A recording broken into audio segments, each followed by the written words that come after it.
Record. Huh. It usually gives me a. Is it record the? I got the little red light. Okay. Yep. All right. All right. So, if you're ready, we can just jump into it. You okay? Okay.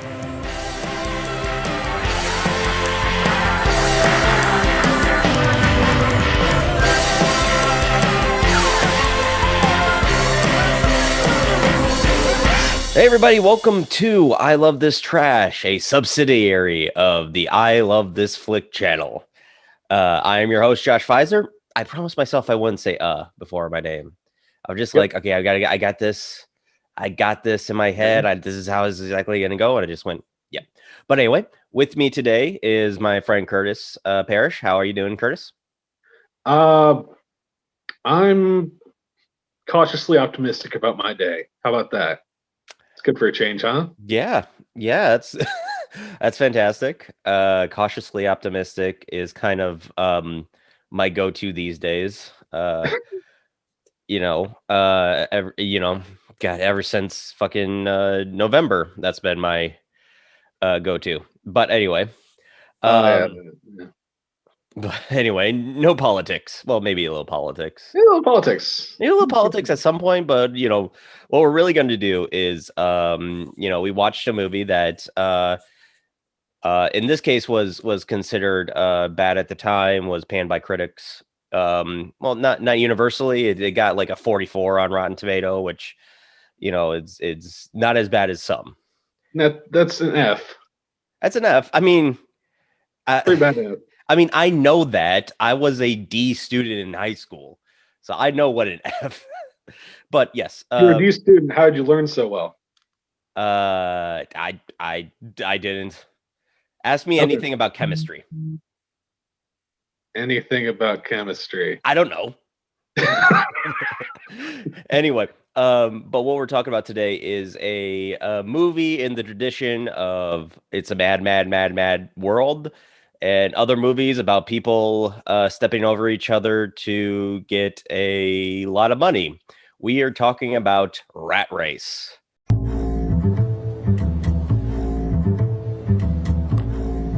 Okay, this is it. Walk across the lobby, slip on the glass, let gravity do the rest. It's true, you could break your neck, but it's a risk I'm willing to take.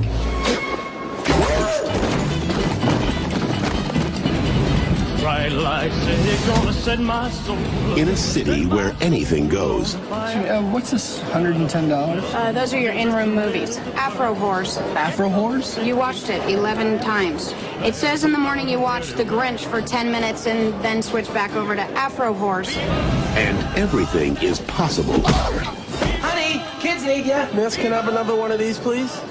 Oh, sorry. I thought you were a woman. I am a woman.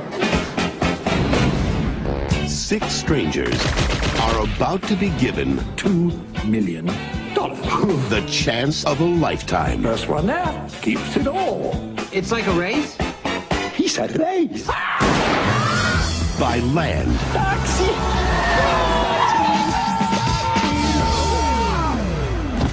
Not good. Not good. You're fine. You look great. By air. I just wanted to say hi to my boyfriend. Did I come at a bad time? By whatever it takes to get there first. Squirrel? We're looking for the interstate. Now they've lost their way. Oh, they make Cracker Jack pets. Hey, who wants to go home with the nice ladies, huh? Do you or do you not know where the interstate is? This summer, How about a pit stop? There's a bathroom in the back. The latch is broken. Anybody could just come in. Ain't got nothing the other Lucy's haven't seen already. Not necessarily. make a dash.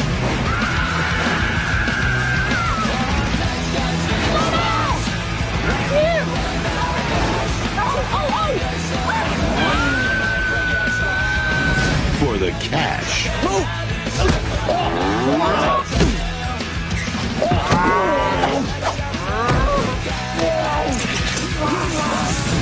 Rat Race. Help me! For God's sake, help me! Yes. Yes, and it's I I remember I first saw this movie, I believe, in theaters when it came out in my hometown theater. It was I think I was like I had to be like 14, which is kind of the right age to watch this movie. Oh yeah, that's right in the sweet spot, maybe. right in the butter zone. That's right, yeah. And the movie is directed by Jerry Zucker of the Zucker brothers fame, co-director with his brother David Zucker of Airplane and Top Secret. So he comes from that, and which explains a lot about the movie. It's a incredibly broad comedy. Right. Yeah, it and has like a kind of one of the most 2001 casts I've ever seen. Yeah. Just like, to go, nobody on this cast wasn't famous. It's insane. well, there were a few. Yeah, but for the most part, it was people who were doing things around this time, and just to go down the cast list, Rowan Atkinson from of Mr. Bean fame, John Cleese, Whoopi Goldberg, Cuba Gooding Jr., Seth Green, John Lovitz, Kathy Najimy, Amy Smart, and Breckin Meyer, who's there. Yep. Hi, I'm Breckin Meyer. You might remember me. Yeah, just to like jump in a little bit. Breckin Meyer is the most like his entire character is that he's incredibly milquetoast. Like his apparent arc is that he's boring and becomes less boring. Yeah, no, he learns to let go. He's one of the few characters who gets to have an arc in this. Like he starts off like not taking risks, and then he's all of a sudden with this which is a little weird, because there are people with more interesting starting out points in this movie, but we'll get into that soon. But the movie is basically, to summarize the plot, John Cleese plays a billionaire who at a Vegas casino sets it up so that how many groups are there? Like six groups, 6 groups of people get a invitation to search for it's not even a search. They know where it's at. Yeah, they know where it's at. It's they have to make a trip from Las Vegas to Silver City, Nevada or New Mexico. New Mexico, in order to win $2 million. 563 miles from here is a little town called Silver City, New Mexico. Gold rush. Quite right, Nick. Yes, they struck gold there in 1860. It was the second largest gold rush in American history. Very good, Nick. I think Nick should be our captain. Yes. In downtown Silver City, there's a train station. You can't miss it. As you go in the front door, there are some lockers on the right. Mr. Grisham, do you have the keys? 6 identical keys. They all open the same locker. That's locker 001. Inside the locker is a red duffel bag. Inside the red duffel bag is $2 million. In cash, 50s and 100s makes a pile about so big. First one there keeps it all. Oh, and I've put little transmitting devices in your key ring so that I can keep track of you. And that's it. Go. You just can't pick people at random. I can do anything I like, Owen. I'm eccentric. And basically from there, it's basically chaos ensues. It's antics galore. Right. He's like, hey. Yep.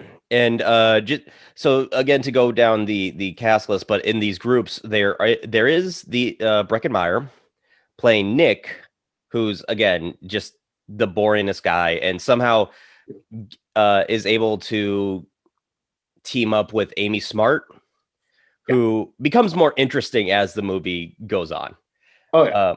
Cuba Gooding Jr. plays a disgraced football referee who everybody hates because he made a bad call in a coin toss.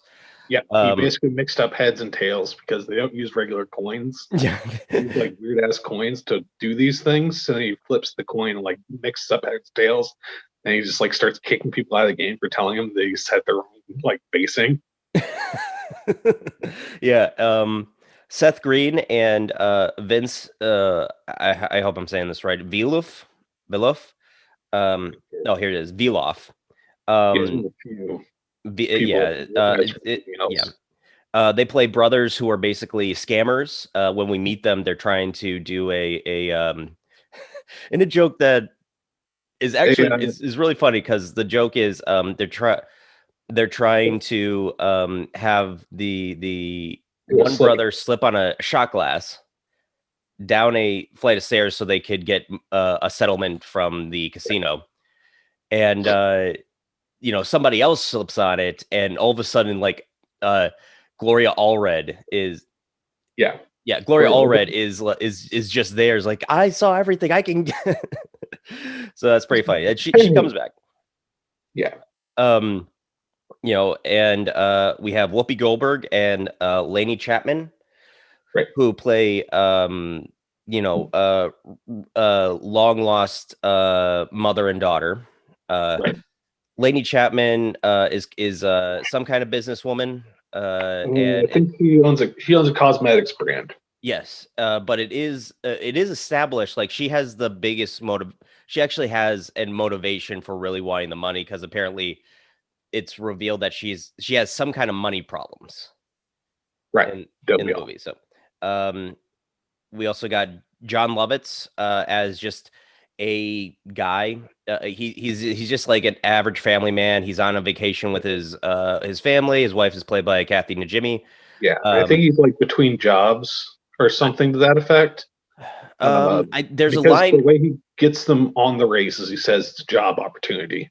Right. And later on, when they're like arguing in a cafe, he's like, "I do not want to work at Home Depot." Yeah, I thought to me that meant that he did work at Home Depot, but yeah, I don't know. So yeah, and also who else? What other groups are there? I guess we kind of went to, and Rowan Atkinson just plays an Italian guy who has someone I think the from his introduction, it's hilarious. What? Yeah, kind of just doing an Italian Mr. Bean thing, kind of. Yeah, pretty much. Like just to some of my favorites of his. He comes into the room and what does he say?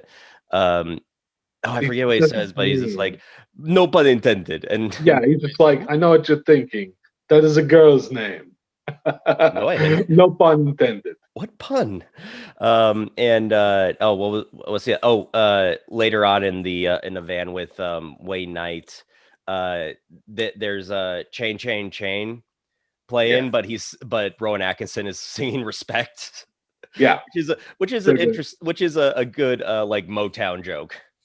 Right. Or maybe I'm getting my soul music references wrong. But also, okay. And John Cleese, he plays, like I said, he plays the billionaire with the biggest teeth. Yeah, he has enormous teeth in that. I don't know if he had like a bridge in there so they could do that weird joke where he was like showing his teeth like that. But yeah, really huge ass teeth. Yeah, and but the whole setup is this entire thing is just so a bunch of other rich dudes can bet on who's going to win the race. Right. That's the big thing. Yeah, is that a bunch of insanely rich, degenerate gamblers. Yeah. He wants their attention to his casino, and they proceed to have a series of extremely insane bets going on parallel to this race. Yeah, there's what are some of the one is his assistant who he introduces as saying like he has an unfortunate condition, personality. Yeah, where he lacks personality and oh god, I'm trying to find the actor's name. He's Dave Thomas. Yes, Dave Thomas of I'm trying to find either Bob or Doug McKenzie. I can't remember which is which. Right, SCTV guy. Yeah. Right.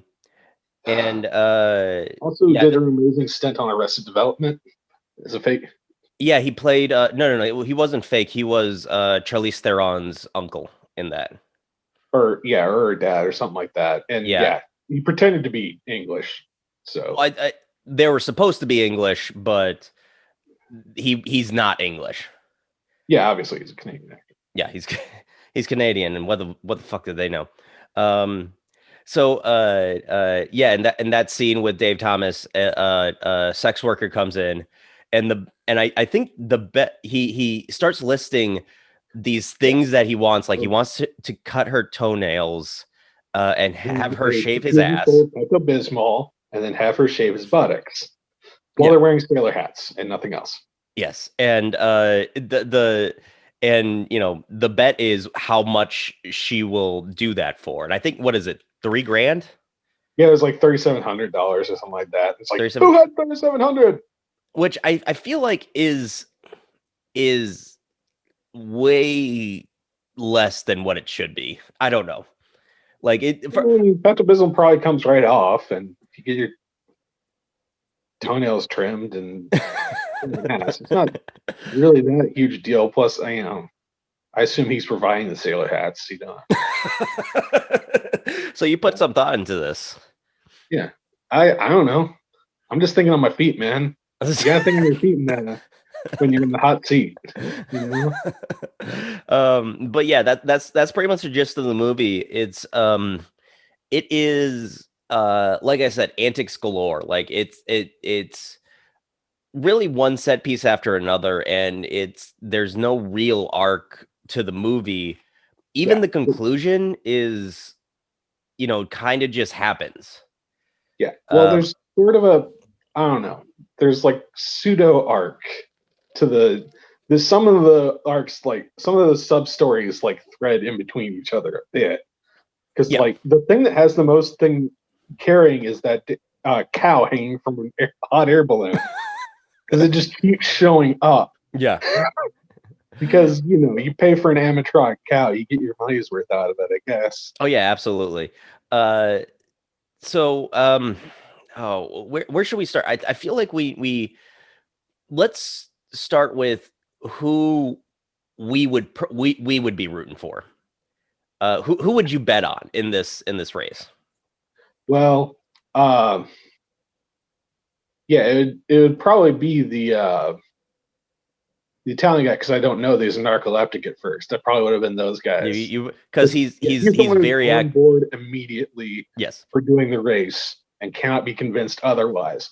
Everyone else is like, this is just a scam. We're not going to do it. Yeah, and then slowly they're just like, and they there is a part where Cuba Gooding Jr. Suggests that they all split the money, which seems like a better way to handle that. But they don't. But then there wouldn't be any movie. Right, exactly. But yeah, basically, like he decides they should just do that. And like 5 seconds later, Rowan Atkinson rounds the corner. He's a race. And they just like give up on that. Yeah. And Rowan Atkinson is a narcoleptic, and ends up before even leaving how narcolepsy works, but whatever. Yeah. I just assume it's movie narcolepsy. It's the same as movie OCD or movie name any condition here. Oh yeah. Movie cancer. This is how you know that somebody has cancer in a movie. They go like this. The cough and the blood. Yeah, no, that's consumption. Yeah. But anyway, basically, they're just ill, quote unquote. They just have coughing in a handkerchief disease. Well, there's a Mitchell and Webb look sketch where it's basically a filmmaker who makes realistic movies. So it's like there's this period piece, and they're at the train station, and the guy's coughing is like, "I'll see you later, my love. I will be right here." And then cuts, and the woman's there, and she's all alone, and she's looking around, and he comes around the corner and just like, "You're here? Yeah, I just had a cold." but yeah, I oh god, who so on site, not knowing any of these people. The Ron Atkinson character, but like, the person we're supposed to be rooting for, I think emotionally, is this Breckenmeyer character. I think he's the closest thing you have to a main character in this.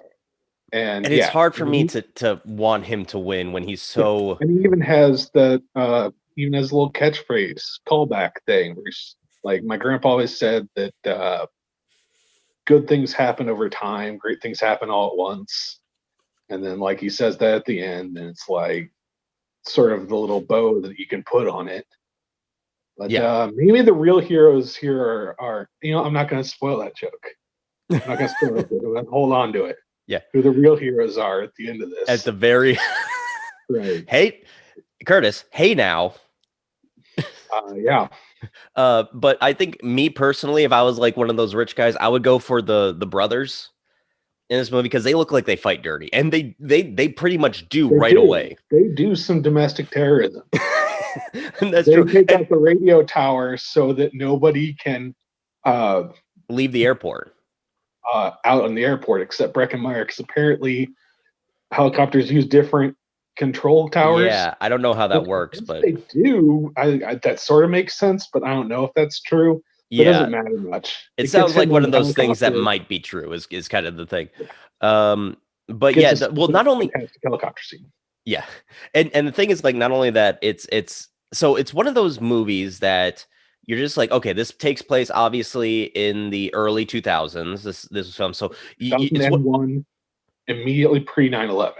Yes, so it's like almost a month before 9/11 happened. Right, it's like a few months, right? 1 month, like 1 month before 9/11. So it's like it got really lucky getting that release day, because if it had been released either like right before 9/11 or like right after, they break into an airport, destroy property, and somehow are not arrested.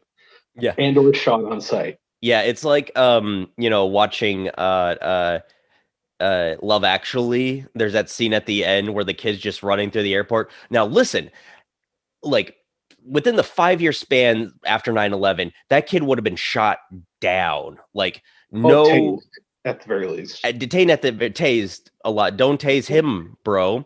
Yeah, it would be that era. Yeah. Yeah, where that was a timely joke. Exactly. But yeah, it is weird because they're able to take out that tower with with their Jeep, but it destroyed. Yeah. By the way, they have 2 sequences where they're dangling from something and there's classical music playing. Yeah, they keep doing that. Yeah, for those characters specifically too. Right. Yeah. As if to say, these are the real troublemakers of this. These are the ones who are spurring the most negative change. These are the Iago of this. Yeah. Oh yeah, the parrot from Aladdin. Yeah, and so, but everybody kind of gets their own like way of getting there, and their own set pieces. So their thing is like, eventually they decide, hey, we'll split up, but we need to copy the key that he gave us. So they go to a keysmith, and I hope that's the right term, or else I'll look very fucking dumb. A keysmith, played by what? It's a locksmith, but yeah, you know what? Yeah, you know what? Yeah. I'm trying to find the actor's name, but he's recognizable. He was on that show Grimm. He was one of the main characters on that. I knew him from he had multiple appearances on My Name Is Earl. He's kind of like always this crazy looking dude.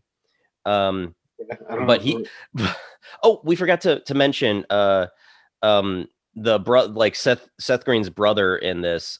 His thing is that he pierced his tongue.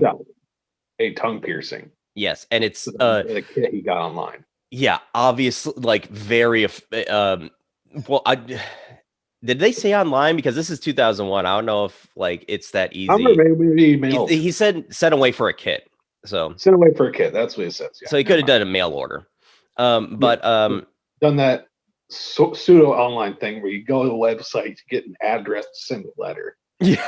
To send it to you. God, that is so 2000. Oh yeah, 2000 late, bro. Okay, Will I am. So that guy has a very infected tongue. You know, they show you, and it's like, oh God. Yeah, and eventually it gets less purple, but yeah, it's gross, and basically he can't talk because he kind of sounds like his tongue. So he talks like this the entire time. Yeah, and it's a little bit of a Chewbacca thing where only Seth Green can understand him. Yeah. It's how does he name Chewbacca? It just bothers me so much. He can't say Chewbacca. He can only howl. Yeah. And there's a whole planet of dudes named like that. There's a whole planet of guys named No, like his dad's name is Lobaka. So it's like no. His dad's name is Itchy. No, Itchy is no. The holiday special is canon for me. No, Itchy is the little kid, right? Oh, okay. Do we have to do that movie one day? The Star Wars holiday special? I really hope we don't. I don't know. I think we do because I hate myself. Yeah. I feel like I need to. I'm gonna. You know, it's not important enough to. It's one of those. Yeah. But now the second worst Star Wars movie ever made. Anyway. Well, I really want your opinion on this. So actually, there's in the holiday special, but yeah. Yep. But so their whole, they have to chase down this guy and end up in a hot air balloon, and I think that they're the ones that get into the most single antics, like point by them and the mother-daughter duo, which that's a really weird ass twist. Those where they end up. Yeah. Yeah, because like one of the first places shit that they get into. They get into some Pee-wee's Big Adventure shit. Yeah, they oh God, yeah, they run into a Kathy Bates. Who is squirrel seller. She's selling pet squirrels who all have little outfits on. Yeah, she's a squirrel. She's a squirrel farmer. Right. Squirrel monger. And squirrel monger. They don't buy one, and like they're short with her, and then she like gives them directions, but it's clearly a detour, and like it's an extremely steep hill. Yeah. And as they go by this, the signs read, "You should have bought a squirrel." Yeah, and there's a graveyard of there's a graveyard of cars. They run into one, and a skeleton falls out. Yeah. But yeah, and through the desert. This movie is really all about making black people wander through the desert for some reason. Oh yeah, because that's a weird running gag. Because Paul Rodriguez plays a taxi driver. Cuba Jr. gets into his taxi. Yeah. And eventually Paul Rodriguez gets wise to who he is, and he lost, what was it, $20,000? I think he says $20,000, which is like, why I had to pick up an extra shift, and I'm like, nobody who knows money wrote that line. Yeah. Oh, sorry, baby. Just trying to get her away from the camera. I mean, yeah, the Zucker brothers have been rich since the 70s, so it is. Yeah, he lost a bunch of money. Yeah, and so he leaves Cuba Jr. out in the desert, but also strips him first. It's real rough. And yeah, it's really fucked up. That guy leaves a man to die. That's basically what. Well, does not think he's going to find help. I don't think he had any intention of this man like surviving this ordeal. No, he took him out to the middle of one of the places with the most mob bodies, and just left him. Actually, yeah, and that, a lot of people run into other people who want to kill them, and they don't even know about the money. You got, Paul Rodriguez. You got, Kathy Bates. tries to kill Whoopi Goldberg and her daughter.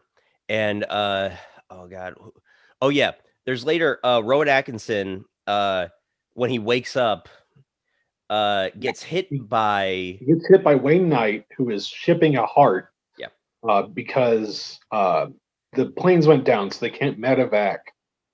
Even though the helicopter should work, never mind. Anyway, the idea being that they can't medevac this, so he has to haul ass to and to El Paso.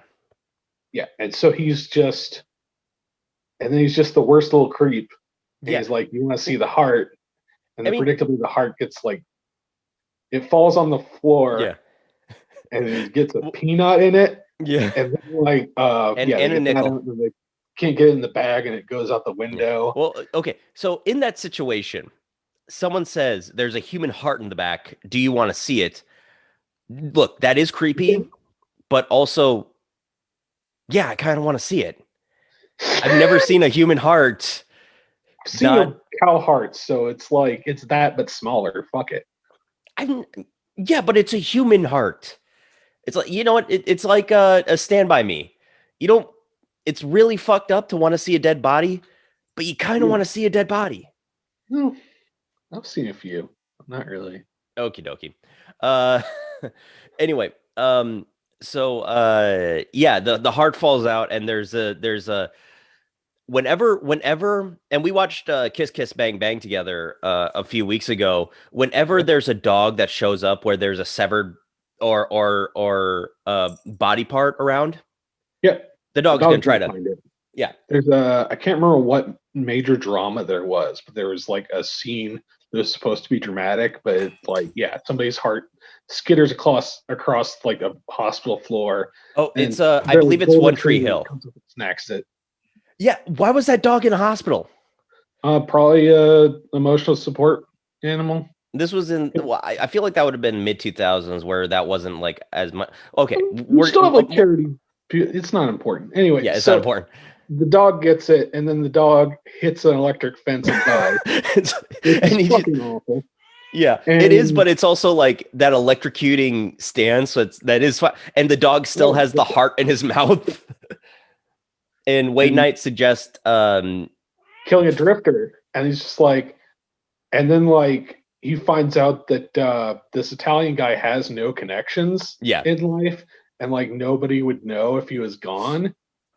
And like it dawns on him when he sees the bizarre, hungry look in Wayne Knight's eyes. And he just Knight looks at him like a person on a stranded island looks at another person and sees a giant ham. The T-bone steak, and then he just goes, and then it's probably one of the better lines. It's like, look over there, a drifter, and then runs into a train.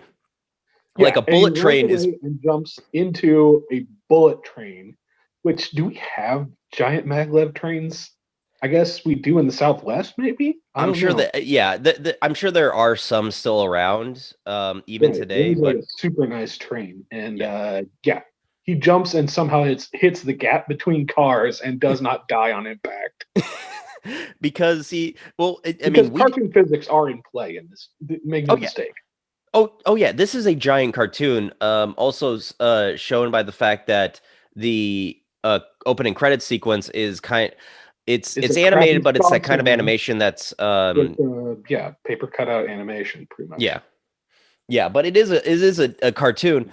To a point where Whoopi Goldberg and her daughter just like after walking through the desert, they find a vehicle that they're trying to break the land speed record with, and they just up and steal it. Just literally behind the guy's back. They're behind the guy's back, and then like it gets and then he's just like, does anyone have any questions? And like, how do you start it? And he just says how they do it, and they just take the F off. By the way, there are two Academy Award winners in this movie, Whoopi Goldberg and Cuba Gooding Jr. Just putting that out there. And actually, they both nearly die in the desert. Yes, and they both nearly die in the desert. Also, Whoopi had worked with Dave Zucker in that movie Ghost that she got the Academy Award for. So just yeah, and it's weird, like looking at his career. Like he starts out working with his brother, writing Kentucky Fried Movie, Airplane, Spy, not Spies Like Us. It's the Val Kilmer spy movie. Yeah, I forget. It's a really good movie. It's just I can't remember the name. Did you just say that was what it's called, Top Secret, or is that what you? Yes, Top Secret. Yeah. Yes. Okay.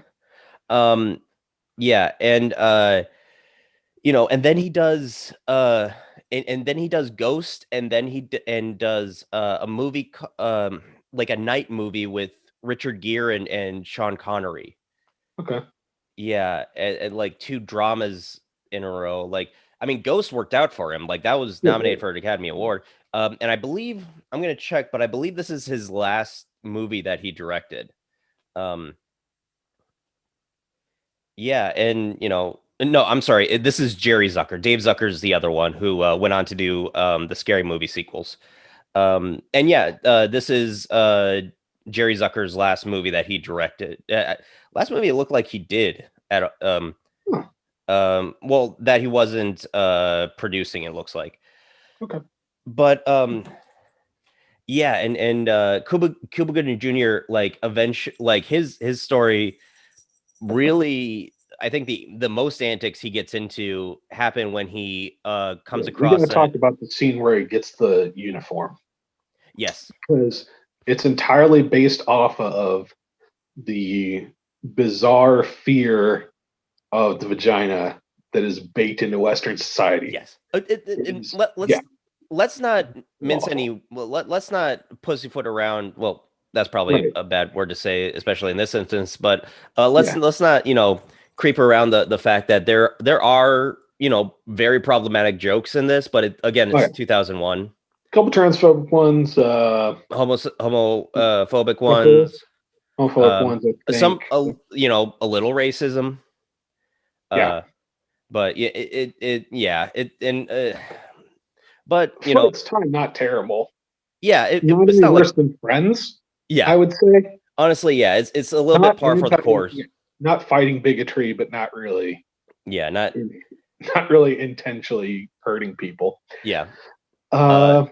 As far as transphobic jokes go, they're pretty tame. They're pretty toothless, honestly. They're not really even that bad. Because the first one, when we first meet Cuba Gooding Jr.'s character, he's getting the attention of a bartender and says, "Excuse me, miss." That too, yeah. Okay. Yeah, excuse me, miss. The bartender turns around and he's like, "Oh, I'm sorry. I thought you were a woman." She's like, "I am a woman." And it's just like it. Yeah. Yeah. Okay.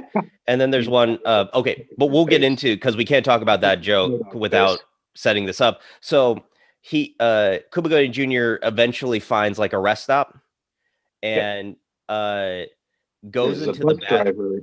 Yeah, and he basically is like, "My wife's having a baby," which this man believes when a completely undressed man who is wearing his shirt wrapped around his feet like shoes tells him that his wife is having a baby outside and he needs his coat to catch it. And he just keeps naming things that are inside and outside a woman's body. Like sometimes sometimes he'll say like stuff like placenta or something. And then he said, the labia is going to drop out, and he's catch the labia. Like and then just like at the end, he just like yells vagina, and the guy like looks like he's about to faint. And I'm like, yeah, we're fucking awful with how we deal with that shit.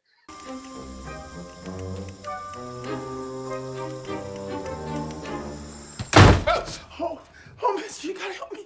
My wife, she's out back. She's having a baby. She's having a what? A baby! She's having a baby? And it's halfway out. Oh. I can see the head. Oh. Yeah.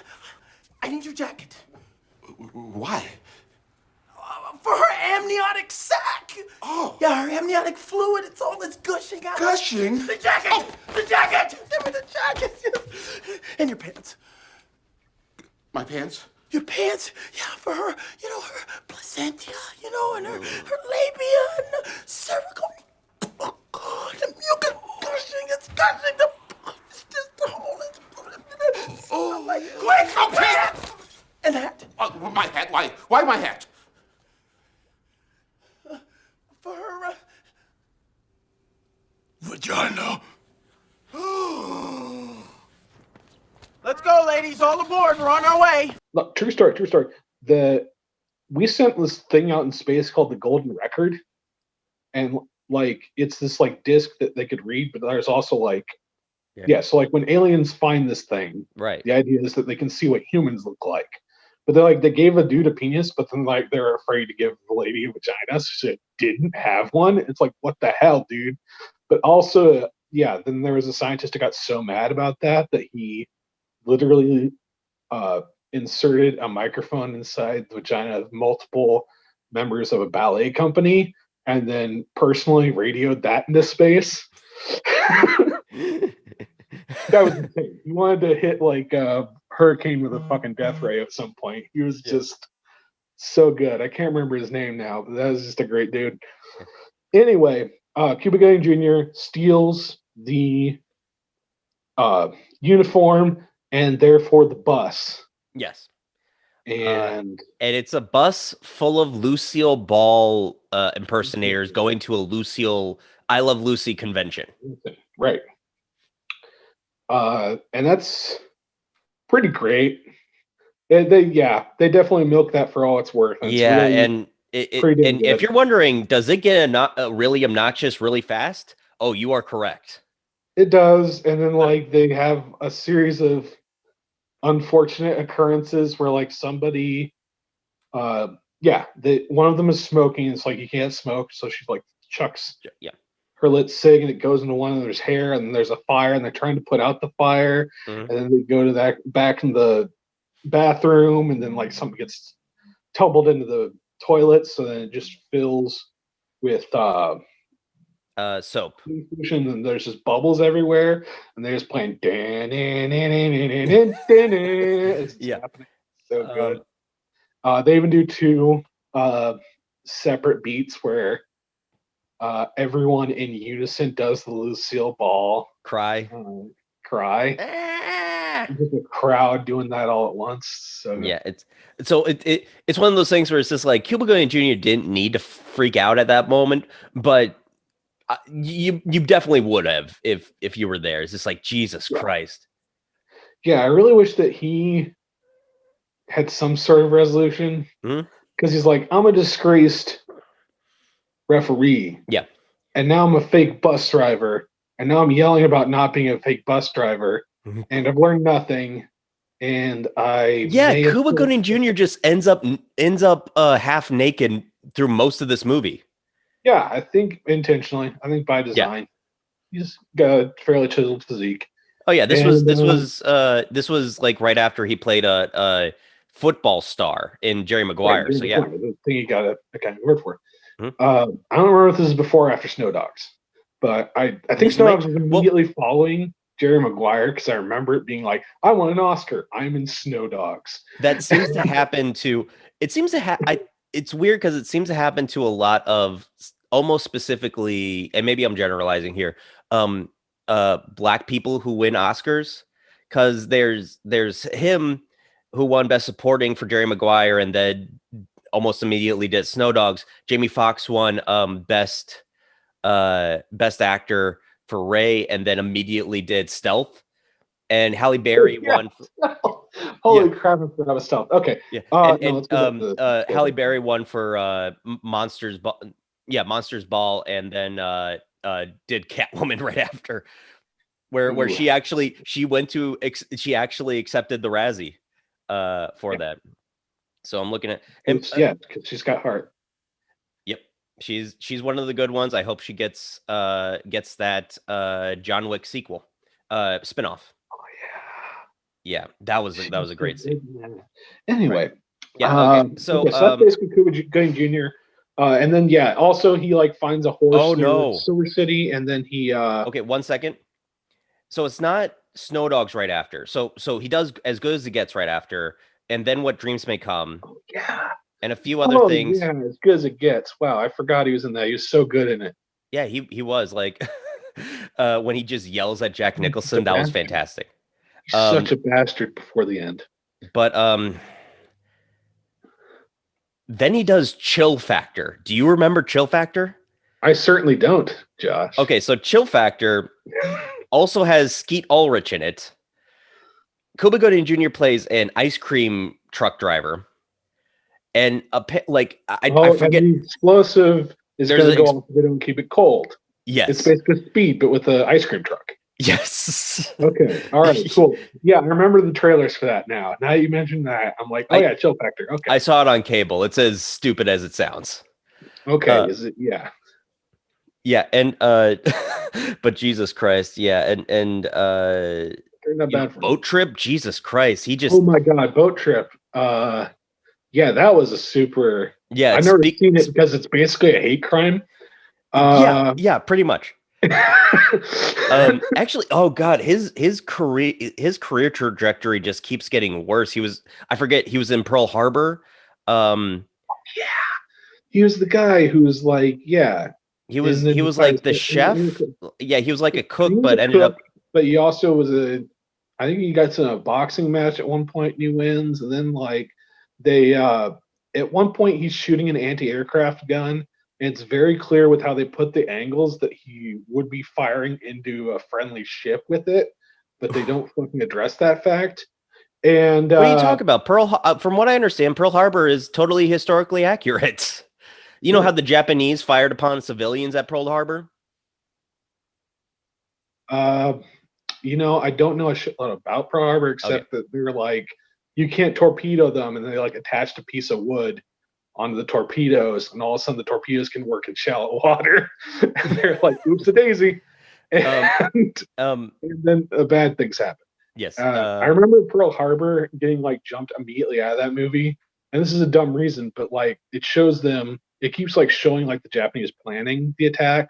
Yes. And then it just goes to them opening up their calendar and it says March 30th. And I'm like, what the fuck is it in English for? I will say, I think the Japanese sequences are actually really good.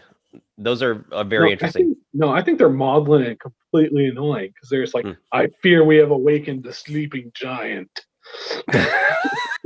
No. You're right about that. But yeah, then he does this, and then Snow Dogs is the next year. Okay, never mind then. Yeah, I just remember that happening and going, what happened? Yeah, anyway, it really is. He steals a horse, and that's pretty much the end of it. I don't think he steals a horse. He might buy it, but he has no money on him, so I guess he steals the horse, but also a poncho and hat. I don't know. That's probably a cut scene. Anyway, yeah, and his arc. That's how he gets to Silver City, and we can talk about someone else now. Yeah, well, I do want to say, like, it seems like a lot of people in this movie were having a moment in this period. Definitely thinking about Seth Green at this point. Like, this was between Austin Powers, A Spy Who Shagged Me, and Austin Powers. No. Austin Powers, International Man of Mystery, and Austin Powers, The Spy Who Shagged Me. And it was the year right after he left Buffy the Vampire Slayer. Right. So I can't remember. I can't remember what I knew him from before he was in. Well, he had been working since he was a fucking child. Like people he's don't been like a bunch, and So anyway, So he was doing pretty dang well. Amy Smart, I think, was in Van Wilder sometime around this period. Okay. And Breckin Meyer, like, he had this. I remember he had a. Well, he was in Clueless, and then he was also a supporting role in The Craft. He had done stuff, but it is weird because Breckin Meyer is kind of the person you get when you can't get Seth Green. And they often collaborate, which is interesting. Oh yeah. Well, they all came about in that same time period. In fact, it's frequent to see them working together. Honestly, yeah. Like, and apparently in the Josie and the Pussycats movie, which, as I understand, is actually a hilarious takedown of consumer culture. Oh no, it's fantastic. Like it's a movie I do believe I'm going to do at some point on this show because it deserves. It has a big cult status, and it's I think definitely looking back at it in this time where Archie comics are all getting gritty reboots. Like to look at that, and I believe it's Breckenmeyer, Seth Green, Donald Faison from Scrubs and Clueless, and another guy who I believe, like in the scene where the boy band comes back, like everybody else is bandaged except for the guy that no one knows. He's less recognizable than Breckenmeyer. That's how. Right. Yeah. Okay, so I haven't addressed yet. John What? friggin' Lovitz. Let's. Who is just like always a delight. He's just lovitzing up this whole thing. You love it. But yeah, he's Kathleen Najimy. Kathy Najimy. Yeah, from most people will remember from Hocus Pocus. Okay. Was she the one who voiced Luann on King of the Hill? I believe so. Yes. Yeah. Okay. Yeah. Or no, not Luann. That's I think you mean Peggy. She played Peggy. Luann was Brittany. I forget her name. She died tragically. Yeah, that's what I remembered. Okay, so Catherine. No, never mind then. Okay, that actually makes more sense now that I think of it. All right, never mind. She played Peggy Hill. Yeah, and he. By the way, what? She's pretty damn good in this movie too. She gets to do her own thing too. Yeah. But John Lovitz, he just keeps it a secret from his family through most of the journey. Yeah. So there's a thing where they said that you have to keep it secret at the beginning, but nobody keeps to that. No, yeah, that's true. Like eventually, and the big thing. Okay, so obviously, John Lovitz is Jewish. Yeah, they're a very proud Jewish family, and they make sure to mention that. Well, I think they doesn't take on Volkswagens because Volkswagen was invented by the Nazis. Yes. And at the daughter's request, they see a sign that says Barbie Museum. Yeah. And it's such a great jump cut because it just goes straight to Klaus Barbie, the butcher of Berlin, I think was his name. Yeah, he's a famous SS member. And you get these two late 90s neo-Nazis, like think Edward Norton in American History X, like those kinds of Nazis. The whole friggin' deal. I think one of them has an armband on, and like the museum's full of all sorts of Nazi shit. But then they have like a mannequin that's got a rope attached to the arm. It just keeps going like this. Yeah, it is. I saw that for the first time in this run. So it was like, I think they kind of ripped that. I believe Doom Patrol does they might have ripped that off in an episode. There's a Nazi museum they end up in, and it's kind of one of the best early sequences of the show. Yeah, it's so damn good. It is. Yeah, and then the brothers rip apart their car, and so they have to steal Hitler's limousine. Yes. And so they're running around. They don't even take the friggin' swastika flags off. They just book it down the road. And it's covered in swastikas and one of the funny things. Yeah, and then they make an unfriendly environment with some bikers. Yeah, that's actually like they like actually use a slur in that. Whether a biker's going to be okay with your swastika flag, honestly.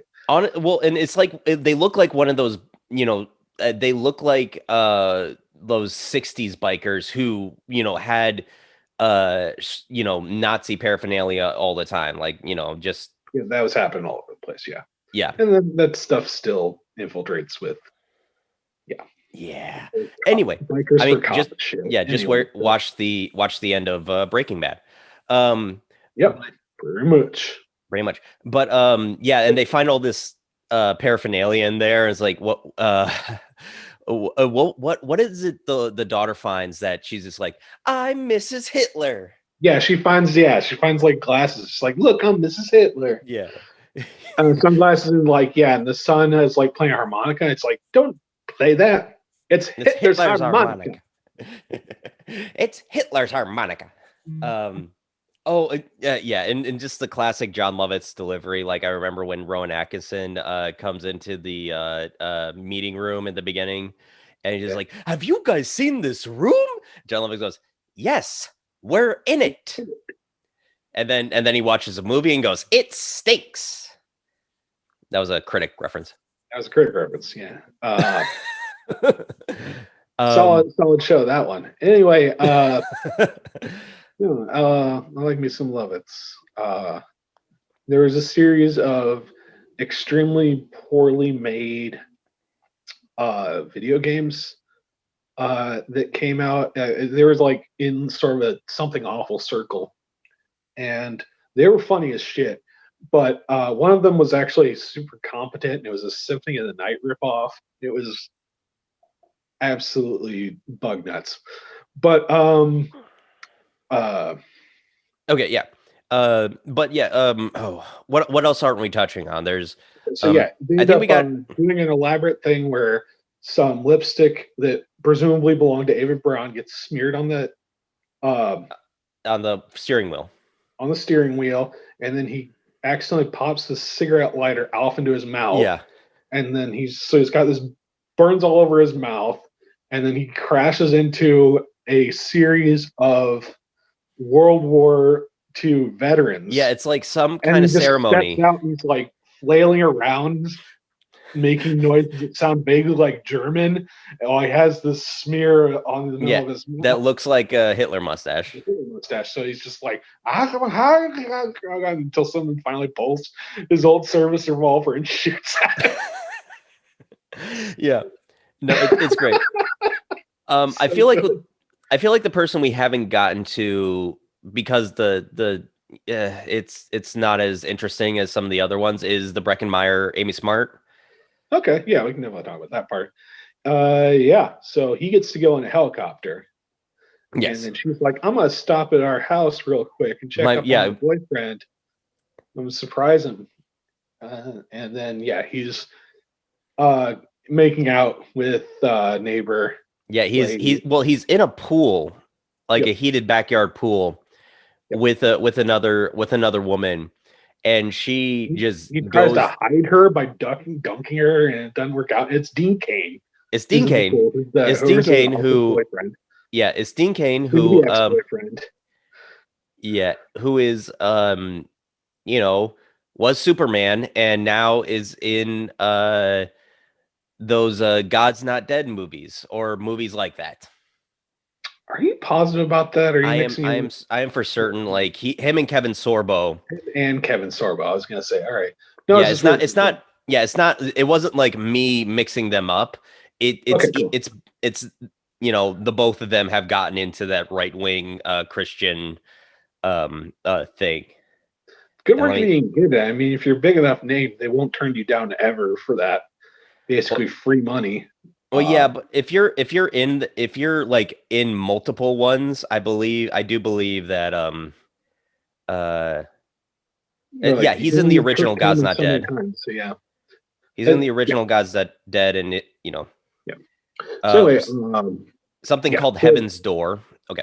Anyway, she basically wrecks some of his shit, and he tries to make a getaway in like a truck that turns out it was in her name, so it's not even his truck. So like they're like yelling about that at some point, and she's just chasing him down with this absolutely breathtaking stunt work from this helicopter pilot. Oh yeah, it's hard to think of a better like helicopter scene I've seen since like they had a bunch of cool ass stunts in like Broken Arrow with helicopters. Yeah, I'd just rewatched Apocalypse Now, and there's a lot of really cool helicopter work in there. On top of scenes of terrible atrocities that they're showing, but it's Heart of Darkness, dude.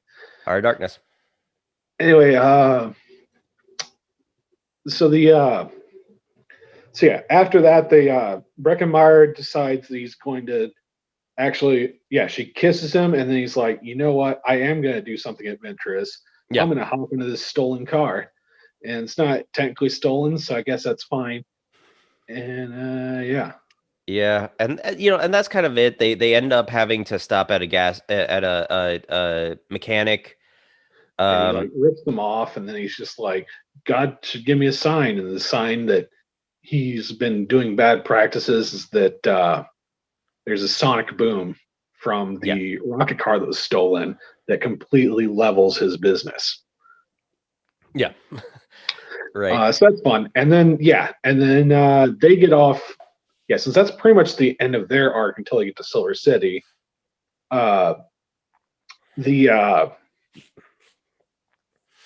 mother-daughter team, they are extremely disoriented and lost.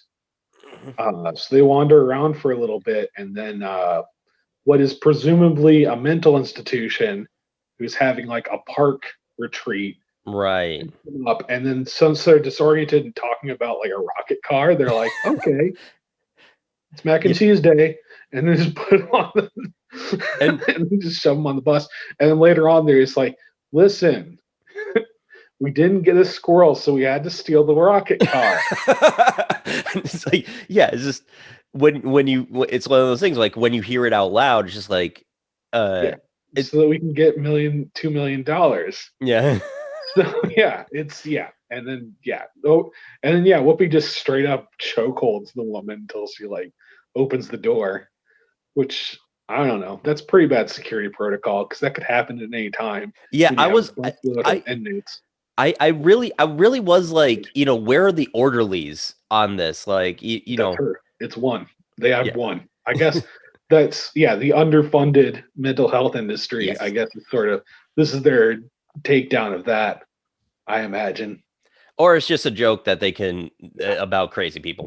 It's an oversight in the script. It's fine. Yeah. So Rowan Atkinson nearly gets accused of being a pedophile, and they do nothing really with that. He just kind of like floats through this movie. That's kind of the thing. He's as much as everybody else. Beautiful, capricious character. I love that about him. Yeah, like he's easily the one that makes you introduces you to the fact that you're about to watch a cartoon movie. Yes, so he's the cartoon that introduces you to the fact that this is not going to be a serious movie. And then John Cleese reiterates this fact, and then we're all good with that. Yes. And anyway, he gets off of the train, and it looks like he's about to win. And the second he puts the key in, he falls asleep. And then they all do a mad dash, open up the locker, and it's empty because Dave Thomas and the sex worker have stolen. Yes, have stolen the money. And but what do we got? Oh, third act cow.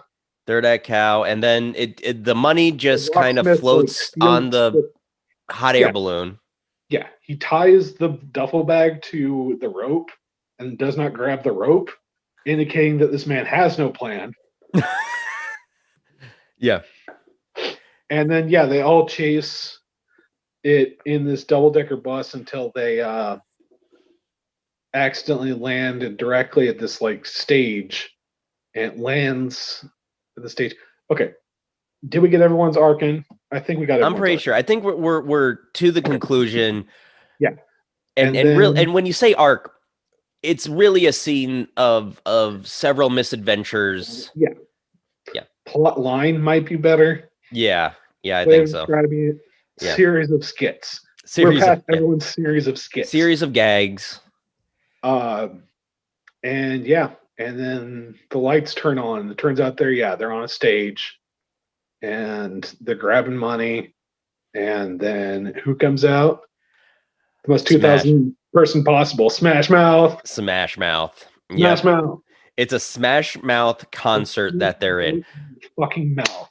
By the way, this is, I believe, the third or fourth movie to use All-Star in it. Oh, yeah. Because there's Shrek, there's Mystery Men. I'm trying to think of I saw, what was the other one I saw that was was that I'm trying to So Smash Mouth has done, they've done some harm regarding COVID-19. Oh because yeah, they yeah. went to Sturgis intentionally and basically made a super spreader event.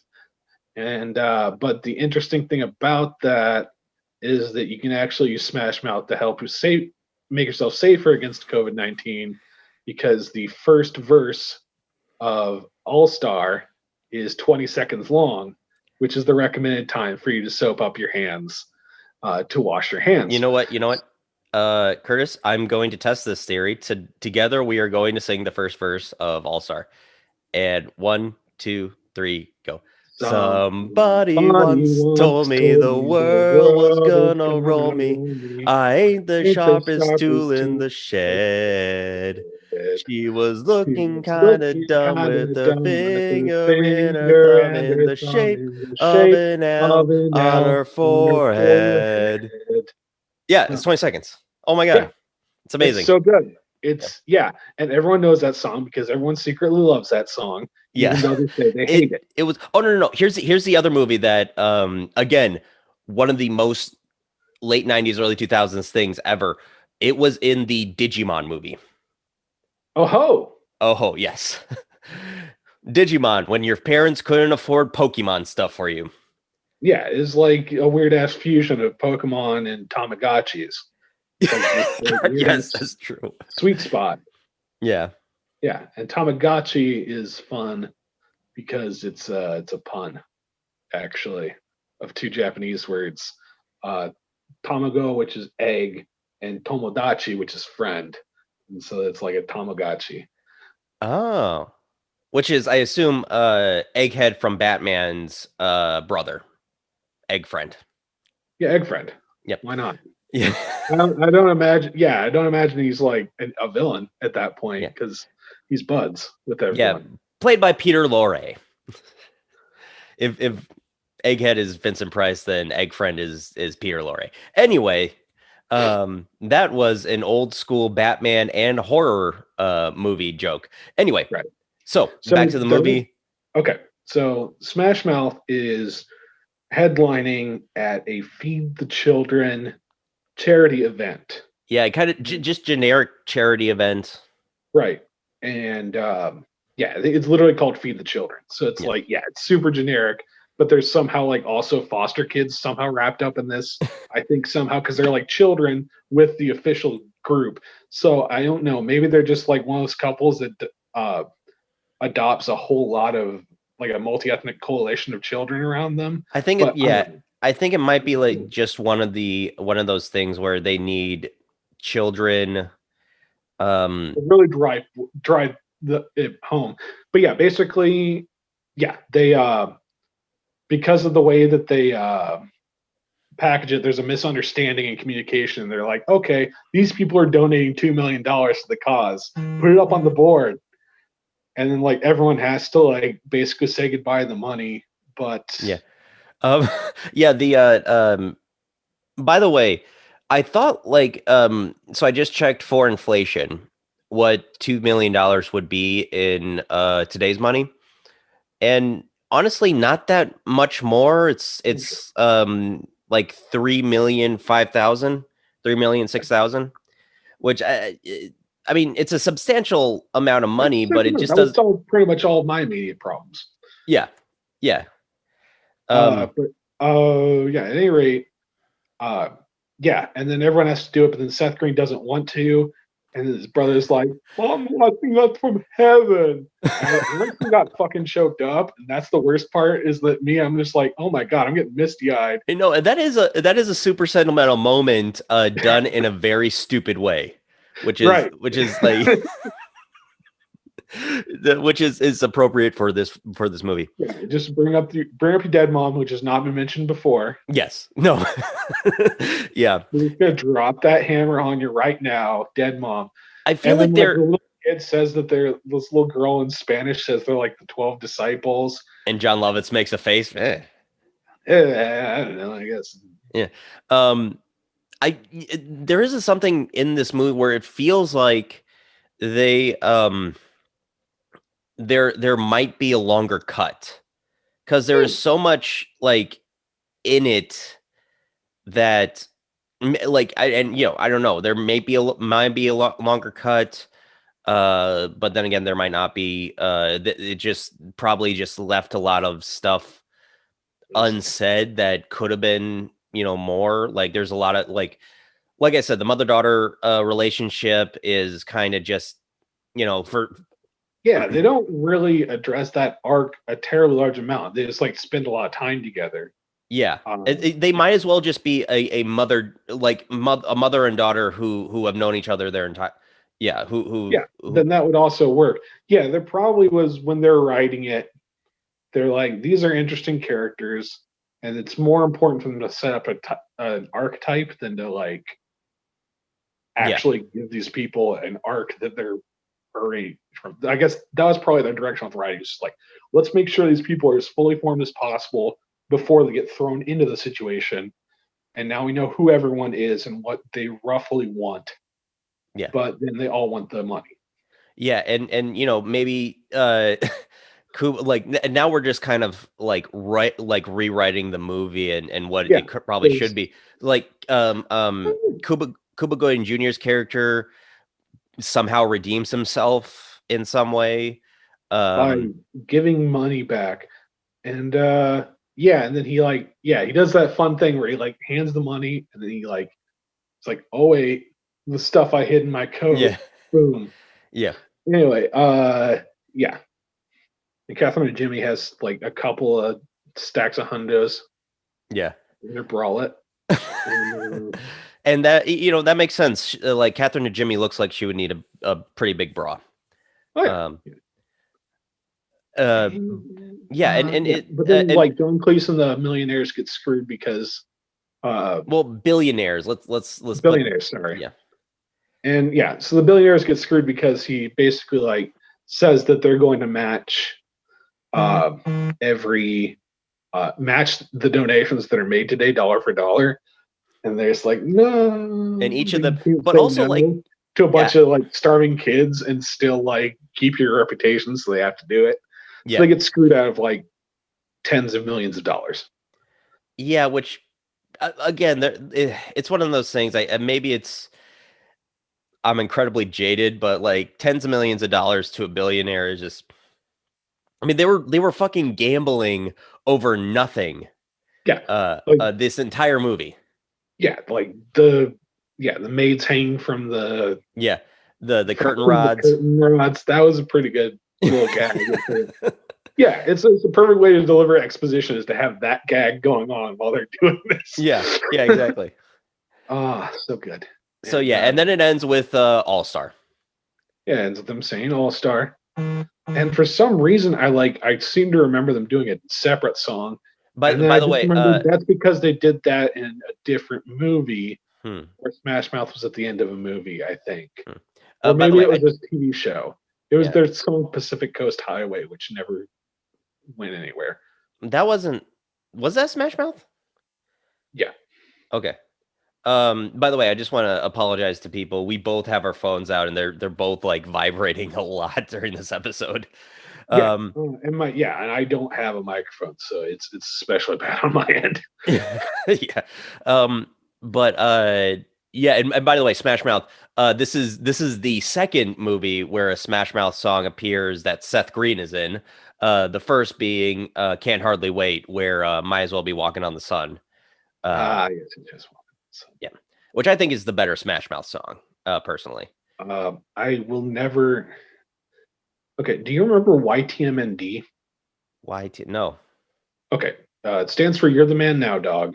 Oh yeah. Okay. I know the reference. I've seen Finding Forrester. And I know that there was a website that it was just Sean Connery saying that. Memes. It was memes before memes. Yeah. But a lot of video. Yeah, a lot of like GIF with an audio component type stuff. Yes. And and there was one called Walking on the Sun, and it's just the sun turning, and it's got Christopher Walken's face superimposed like slightly onto it. So it's like kind of faded out, semi transparent, Walken's face like on the sun, and it's just like dun, dun, dun, dun, dun, dun, dun, dun, dun, dun, dun, dun, dun, dun, dun, dun. And it's Right. it's some solid shit. Oh god, those So I'll never think of that song without thinking of that. Yeah, again, speaking of the early 2000s, that era of meme was just so I wish I could explain it. I can't explain old internet. Yeah. It was like the fusion from old internet to new internet was kids. That's when it was like launching. Yeah, kids could, like, lose a large amount of time with the absolute inanity. Yes. It had no real function except like making you like know more about your own culture in a certain way. It's like learning about this is what you're steeped in right now. Yeah. Yeah. Oh god. GeoCity sites and that was super old internet. That's old internet right there. Web rings. Yeah. Yeah. Frog in a blender. That kind of stuff. Wow. Anyway, are we old? Curtis, are we old men now? Essentially, yes. Oh fuck. Yeah, we're the second and most recent generation. We're not that old, but still, we're at the point where we are getting old. That's where we're at. Like, we're not at old yet. We're getting old. Anyway. Okay, so wrapping up the movie. Yeah, it's just, here's the thing. Just, final thoughts on it. It's just a fun time. It's just an easy watch, and if you can get past some of the more dated aspects of the movie, you're gonna laugh a lot. And the fact that no one really has a plot line that resolves except Breckenmeyer, and that there are inconsistencies and plot holes in it, but less than you'd think there'd be. But like we said, it's a cartoon. It wouldn't seem out of place if this was done with like the Looney Tunes. You know what I mean? Or or like I don't know about that, but at any rate, it's so much fun, and I was surprised at how many of the gags I remembered, like from it, and like how many lines I could say like outright. I'm like, I don't know how many times I watched this movie before now. But it must have really left an impression on me, I guess. Yeah. No, we watched this together, and you seemed like here's the thing. I thought you had watched it recently. No. Within the past couple of years. Memory. Yeah. Coming back to me. Yeah. Oh, coming back to me now. Anyway, I would say in my rating scale of like 1 to 5, I would give this 3.5. Yeah, that's fair. Yeah, and I do believe it was unfairly maligned at the time. I think it's not a smart movie. No, it's not, but it's a good time. It's a decent comedy. And certainly, you know what? It's not worse than most of the comedies that came out around that time. That time was the post American Pie era of comedy, where everything was a gross out, thing. It was teen sex comedies. Yeah. I think this is aged much better as you'd think. Yeah, I think this is aged much better than something like Road Trip. Which also starred Amy Smart. Was Breckenmeyer in that? Who was the main character in that? Like Sean Williams. Yeah, I have completely blanked out who the hell it was. Was it who's the guy? Who's the American Pie guy? Not Jason Biggs. It wasn't Jason Biggs. Sean William Scott is in the movie, but he's not the main character. Oh yeah. Okay, so he's in there. Oh yeah, shit! I remember that now. But yeah, I don't know if he did anything. Was that Justin Long? No, it wasn't Justin Long. Wasn't Justin Long at this point. Justin Long was a few years. Was just a few years later. Which is a pretty solid movie. What? He was the lead in Accepted. Yeah, I have never seen that. Where they invent a college, basically. And by the way, it's Breckenmeyer. It's Breckenmeyer. Ah. And it's Breckenmeyer and Amy Smart a year before this movie, so it's just Okay, so that's interesting. Yeah, that is it. That is very interesting. North? A little detour. It'll just take a minute. I just wanted to say hi to my boyfriend. Oh.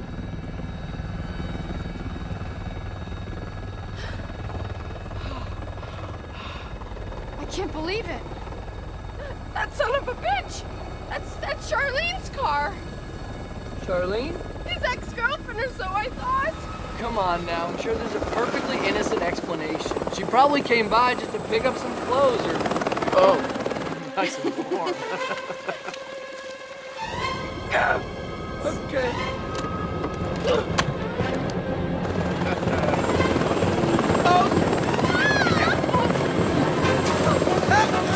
Did I come at a bad time, asshole? I'll ram this helicopter right down your throat! No! Whoa! What are you doing? Don't worry about me. My father's a Navy pilot. I've been flying since I was 15. I'm not worried about you. I'm worried about me. Sean, have a minute. I want to talk about our relationship.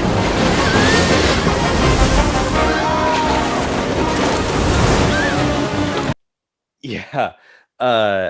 By Academy Award nominated director Todd Phillips. We have to say Academy Award nominated director Todd Phillips now. Right. Yeah. Anyway. Yeah, and you know, again, like I think this is much better than a lot of the comedies that are even remembered from that time period.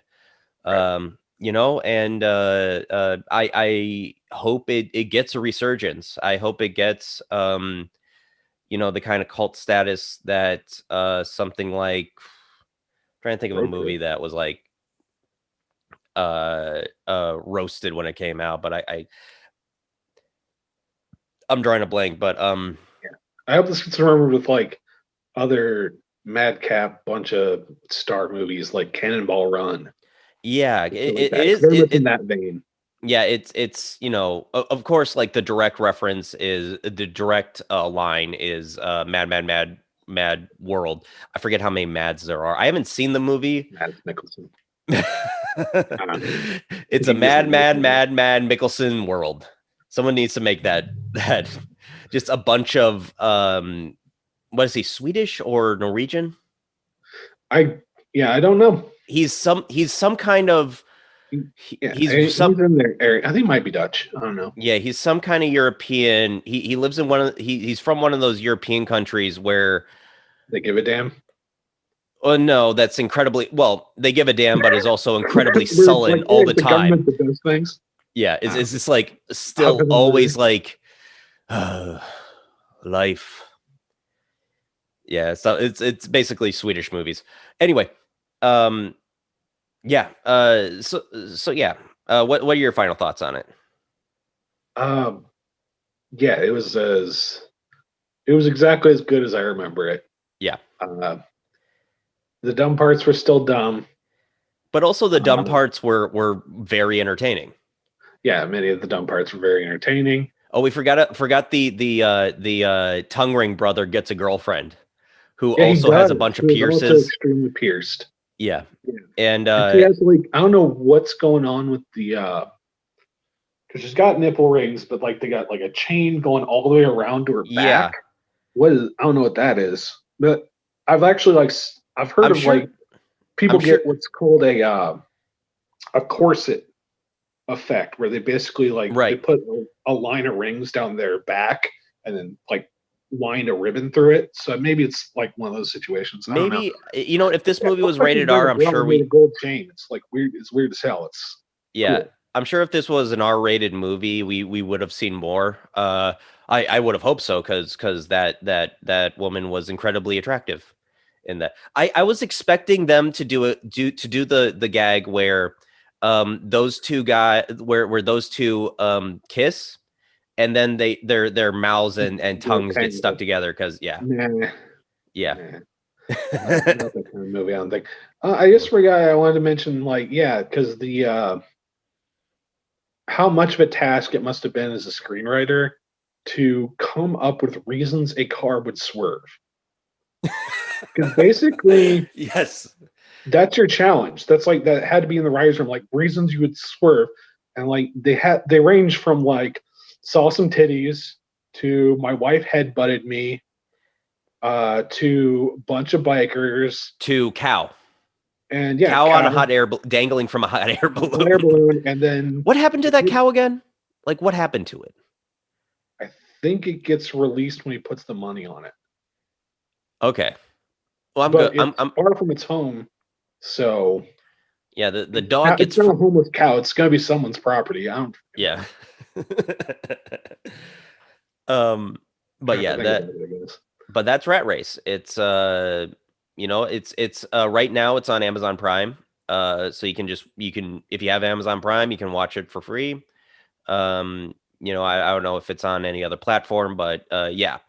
Definitely if you don't if you remember this as being bad, give it another chance. And if you haven't seen it, go ahead and give it a watch. Like look, if you haven't seen it, you're not sure yet. Just look at that. Yeah, look at that cast list one more time. Yeah, and just go, oh wait, okay, I like everyone here. Yes, and absolutely. You'll probably want to give it a shot. Yeah. Well, anyway, thank you, Curtis, for being on the show. Do you have anything you want to plug or it doesn't even have to be your stuff. It can be like other people or whatever. Yeah, read Darby Harn's books. They're freaking great. He's this writer who he might have a publishing company now. I haven't asked him, but like he self-published his first novel, and it kicks ass. And he used to be my supervisor at my job at GMAC, and yeah, he's just an amazing author. So yeah, Book of Elizabeth. It's about this weird alternate world where like stuff from our world just kind of slips into it accidentally, and there's like a government agency that is supposed to eliminate people who slip through because it complicates the situation. So they just like government just disappears them, and so there's like a whole secret thing about that. And then also Queen Elizabeth I is one of the people that slipped through. And yeah, she had a whole thing where she used to make Bibles when she was for like people. It's like she gets stressed out, writes a Bible down because she knew it from memory. So all of a sudden she's introduced the Bible into a world where they haven't conceived of God, and it causes a bunch of trouble. Anyway, it's a real weird book, but it's really cool, and he's a cool author. I'm currently working on a project. Maybe I'm thinking it's going to be an audio drama. It's a high fantasy but in modern setting, which I guess is now getting done more often. But yeah, basically I like reverse engineered. I'm like, what Bright did wrong, and let's start actually thinking. Let's think about the world building, what the world would be, and then as you get into it, you like the world more and more. And basically, it's that instead of making them cops or soldiers or anything, they're social workers. Because I thought of the pun case manager, and then I thought curse manager, and I'm like, oh, that's actually very good. So yeah, that's working title is curse managers, and yeah, currently looking for voice talent for that. Still have to do a lot of the writing on it. You want me to once I get some scripts out? Yeah. Yeah. Do you want me to put a link for anybody interested to contact you? Yeah. Yeah, please. Okay. Just send me your email. gmail.com. Curtis Parish at Gmail. Kurt Parish at gmail.com. Okay.